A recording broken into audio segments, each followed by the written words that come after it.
Questions and tips from the comment section. Last video we talked about all the new things in the Bionic Booster Pack DLC, and now I will clear up some things that I had wrong or mention some of your tips that seem helpful. For example, I told you that in order to get rid of a duplicant's booster, you can skill scrub them, what is not completely correct. Check out our lovely HP Seagull for example. Click on him, go to the config tab, and here you can see all the boosters that are installed inside of our Bionic Duplicant. Now if you click on the booster, you can just select another booster that you want or go to clear and they will just drop it.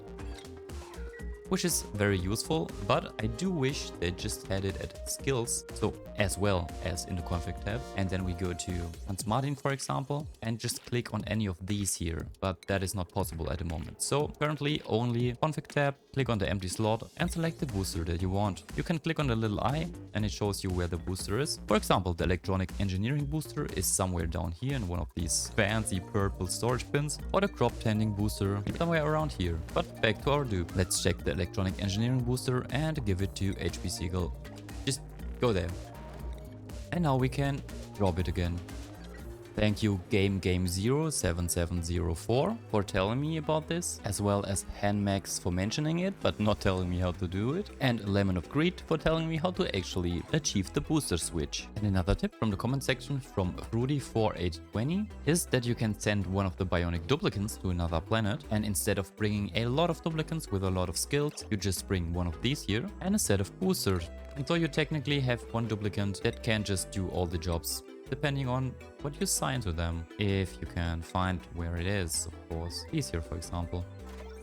Another benefit of this is that you don't have to skill scrub your duplicants, so that their moral requirements are a little bit lower because of all the skills that they need to use in order to not rage inside of your rocket. Though it would still be a good idea to skill scrub them because the booster processing and so on also take up a lot of moral points. Now let's answer a few questions combined. The first question is, does a duplicant need a skill that they want to operate on with a remote worker? Well, they do. So this test subject here does not have any ranging. And now let's give them the ranging skill. Test subject, skills, and let's give them the critter ranging. And as soon as they got a skill, they will start the remote ranging. Thank you to First Killer Goku, who corrected me that you can use a remote worker to groom your critters. P.A. Tetong wrote that now with this DLC, you can move the kitchen to the freezer and seal it. Now with test subject 2 being a cook, we can have a sealed kitchen. Though it is still a good idea to have a fridge, for example this one with a higher priority, and a sweeper that has access to it. So you can have, for example, 10 kg on the outside and all of your food reserves on the inside where it is nice and cold. Like this one here. Eormed196 asked, can the remote control building be placed on a different asteroid than the dock? Let's check that out. Let's go to Fusional. We have the dock here. It is being supplied with everything. There is the worker. Let's get rid of the unnecessary duplicant. Wait for the worker to be filled. Check out the name. Call it different planet. Building disabled. Why? Enable it. There you go. And then go to the main planet. Go to a dock and choose a different planet one, which we cannot choose. So the answer is no, we cannot. The real legitimate Mont Blanc asks 1111, huh? Yes. Sicarius Dracos mentioned that you might also want to add that Bionic Duplicants can use oxygen from canister fillers to get the boost of 25 kg of oxygen. But the way he ate it, it is too funny. It's not just 25 kg because you can set this here to 200 kg and then let's see what happens. So let's put J right here for a second. So I waited a while and we are now at under 40 kg, which means we can get rid of the wall. This here has 200 kg. Let's just give them the schedule that they are actually allowed to breathe like this. Let's check a last time, around 30 kg. And now they dump the whole 200 kg inside of themselves. And let's keep an eye on the number down here to the right. Yeah, they will eat the whole bottle, no matter how much is inside of the bottle. So you can even have like odd numbers and anything between. Kamisoshi asked, can you tell a Bionic Duplicant to wear a pajama to generate dream journals? Do they benefit from the corresponding story trait? So let's see. Rich Fittybob, please dispense a pajama. There you go. Now put it on. Go to sleep. God damn it. So I had Rich Phillybob meditate for a whole cycle and we only got 3 microchips, not a single dream journal, so doesn't work. Another question also by Tamisoshi was, do they produce exactly the same mass of gunk as the oil they consume? Can you just recycle their gunk indefinitely? So to answer this, we have to wait for our lovely HP Seagull to actually go to the gunk extractor, because we can see that they have a storage of 200 kg of gear oil where they need to use 20 kg per cycle, but we do not know how much gunk they extract because it only tells us a total change per cycle of 25%, meaning once they reach 100%, they extract all of their gunk. I'm just not sure how much that is, so let's wait. HP did not wait for the 100%, so we need to find another duplicant and test this again. Let me just get another duplicant and then let's wait for them to reach 100% first. Elon subprime, how's your gunk? No. So next try, we do have a duplicant with almost 100% gunk. Then we have to act quickly. Let's check this. 100% gunk. Then we give the lovely Chris bathroom time to extract it. And we do get 80.5 kg of gunk. Gunk is extracted all 4 cycles, which equals 80 kg of gear oil. So it should be a 1-to-1 ratio, but I'm not completely sure. So this is just from one duplicant and one test. Take this with a grain of salt. And another question, can I use the manual generator? Yes. Now that we know that the duplicant uses up 80 kg of gear oil in 4 cycles and in the same time produces around 80 kg of gunk, 35 to 80, yeah. We can use this to produce exactly 1 gear bomb from 80 kg of gunk, giving the duplicant 80 kg of gear oil usage, meaning we can recycle this, hopefully indefinitely, which also answers the question of Jason Luna 2919. Is there a way to filter the gunk and reuse it like we can do with the poop water from the duplicants? And while we are here, let's grab Adrian and put him to the lubrication station. Rock Pro Player added that the lubrication station also gives a +3 morale from fresh oil to the duplicants. So let's check that out with our lovely Raichu here, who will need some lubrication soon. So let's give them more downtime and a bath time. Let's see. Come on, just lube yourself. Man. There it is. Finally. Oh, we have fresh oil right here. +3 morale, -10% stress per cycle for 8 cycles. Holy, for 8 cycles. Chamois asks, why are the biodupes so ugly? I don't know, and I don't think the dupes would like to hear that. I mean, look at them, they're kinda cute. Geeks do 1T better asked, what are fixed camera points? A fixed camera point is if you hover over, for example, this area here, then you press Control and a number, Control and 1, for example. And let's go to this area here and press Control and 2, that you can recall those fixed camera points by pressing Shift and 1 or Shift and 2. Corresponding to the positions of the camera that we already fixed. Arigato Especial Super Admidi 7316, thanks guys for the names, says that the new powerbanks interest them. They do release heat when exploding. Can you exploit that? Yes, we can exploit a lot of things. Let's test this. We do have a controlled environment inside of a vacuum here. Let's spawn in first the liquid. Let's choose regular water, exactly 1000 kg at 27 degrees Celsius. 1, 2, 3, and 4. And then we dump in 1 power bank, 2 power banks, 3 power banks, and 4 power banks. First off, we can see that it is a little bit random. And second, let's check the temperature. This here is around 55-56 degrees Celsius.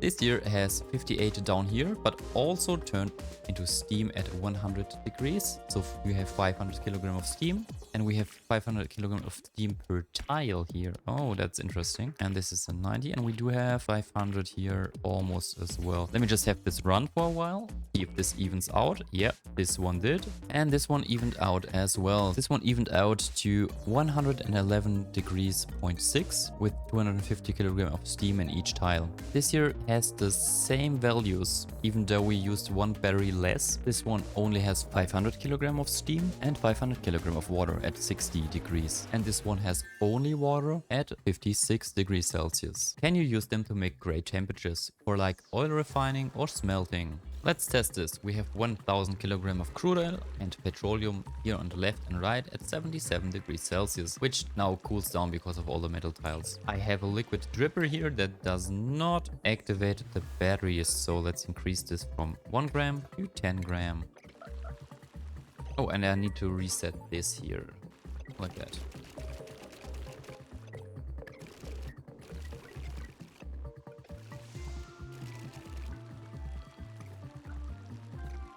So yes, you can exploit this, but is it worth it? Not with this setup at least. Could you just shut up here? Another question by the same person was, when using the dischargers, is it needed to use a smart battery or can you just run it without losing any energy? I supplied both these setups here with a metal power bank and it is night again. God damn it. I supplied both of these buildings here with a metal power bank. Now if we activate the lamp and click on this, we can see that the power remaining drops with the time. Let me just speed this up. So if we deactivate, for example, just the lamp, does it still use any power? It does no longer draw any power if the power consumer is deactivated. And what happens if we just deactivate the electric cable? Then we also do not draw any power. There is no need for smart batteries. Hanmax has commented, if my calculations are correct, slime to phyto oil has a better conversion rate to algae an algae distiller has. Which is correct. If you turn slime in a plant pulverizer to phyto oil and then heat it up, then you have a conversion rate of around 2/3. In the algae distiller of only 1/3. But let me show you this. If we use 6000 gram of phyto oil and heat it up enough so it turns into algae, we will have roughly 4000 gram or 4 kilogram of algae. If you put the same amount into the algae distiller, we will have 6000 gram, but we'll only get 2000 gram, so 2 kilogram of algae, which is just half of what we can get by heating up the phyto oil. And a question that I was asking myself is, can we use the new duplicants to vacuum out a room? Currently, this duplicant does not have to breathe because it has an internal oxygen tank and is in sleep time and not in breathe time. So let's go to the schedule and change that to downtime so that our duplicant actually starts breathing and check. Oh yeah, when the duplicant stops. Okay, so the duplicant does not draw a complete vacuum. They leave around 11.6 gram. They leave exactly 11.6 gram in every tile. Let's try this again. Fill this with exactly 2 kilogram and then check this again. This time we ended up with, let's just let it even out, exactly 10 gram per tile. Technically, we can just have a mini gas pump and power this for a very short time. Let's even use the new buildings. Compact discharger, small cable, and a single battery. Power bank.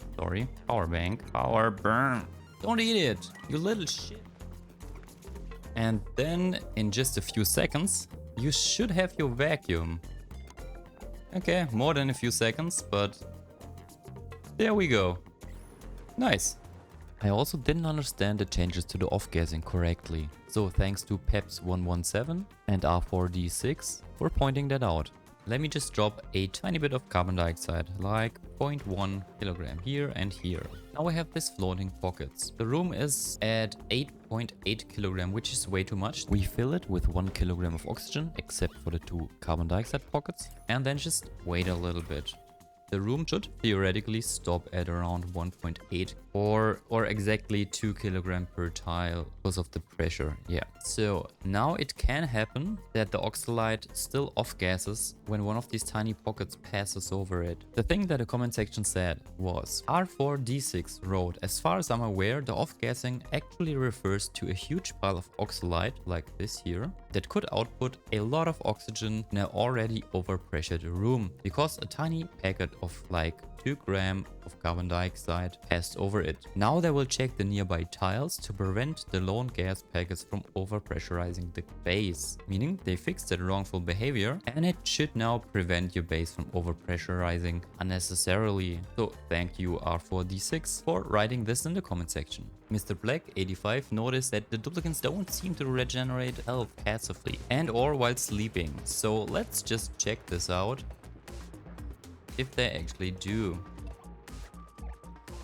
Remember, the health bar is right under the D and before the underscore. And now we just wait and fill this with oxygen again. There you go, my dude.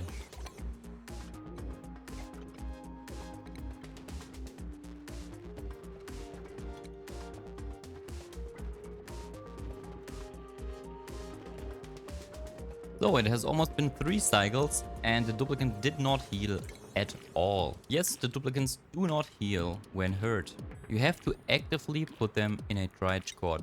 As soon as you do that, they will start to heal. Okay, funny. And even faster, when you have a doctor, I guess. Can I just click on the goddamn duplicant? Okay, it doesn't make any difference.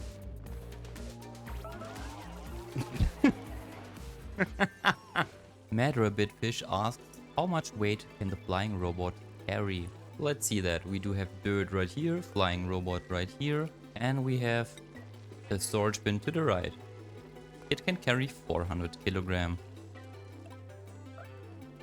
And that's it for today. I just wanted to keep you updated. If you don't want to miss anything, just subscribe. See you next time. Bye. And here are all the blueprints that I got while recording this.